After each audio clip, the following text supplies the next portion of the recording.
Logiciel de création d'articles. Pour toute question technique, contactez David Rosen, ou plutôt, ne le faites pas, de préférence.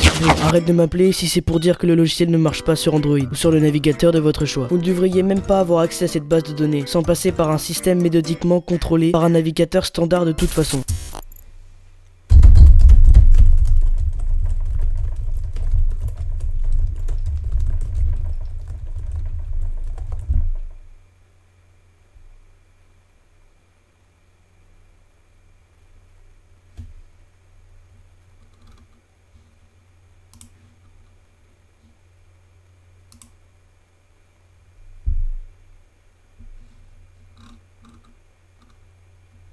SCP-2505 est un petit piercing métallique sphérique affecté par une anomalie de nature informative. Toute information enregistrée de manière statique au sujet de SCP-2505 s'efface ou se détruit systématiquement 16,4 secondes après sa création. Cette méthode d'effacement est entièrement indépendante de la méthode d'enregistrement. Lorsqu'un texte est tapé via un clavier d'ordinateur lettre par lettre, l'information s'efface lettre par lettre 7,4 secondes après que chaque caractère ait été tapé. En ce qui concerne les enregistrements audio concernant 2505, les fichiers sont édités en temps réel et remplacés par du bruit blanc 16,4 secondes après l'enregistrement. Ces deux méthodes ne causent aucun dommage durable au matériel utilisé pour ces enregistrements. En ce qui concerne les formats non électriques, l'effacement de l'information peut être plus destructeur. Par exemple, tout enregistrement audio sur un support vinyle, la section concernant l'enregistrement surchauffe 7,4 secondes après avoir été enregistré, faisant fondre le disque et détruisant les données. Toute documentation écrite à l'aide d'une machine à écrire ou d'un stylo voit son encre se vaporiser puis se dissiper. Toute information gravée sur une surface résulte habituellement en une destruction catastrophique de la dite surface. Lorsqu'un cerveau non humain conscient et intelligent apprend une information concernant SCP-2505, celui-ci l'oublie après 7,4 secondes. La seule méthode connue permettant d'enregistrer à long terme une information relative à SCP-2505 est son stockage dans un cerveau humain, c'est-à-dire mémoriser l'information. En dehors de cet effet, SCP-2505 ne présente pas de propriété anormale. La forme de SCP-2505,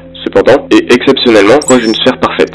SCP-2505 doit exclusivement être désigné SCP-2505. Aucun pronom ne doit être utilisé pour désigner ce dernier. Aucune documentation statique ne doit exister pour SCP-2505. Si celle-ci existait, elle ne pourrait pas être durablement conservée. L'ensemble du personnel assigné à SCP-2505 doit mémoriser tout résultat des tests pertinents.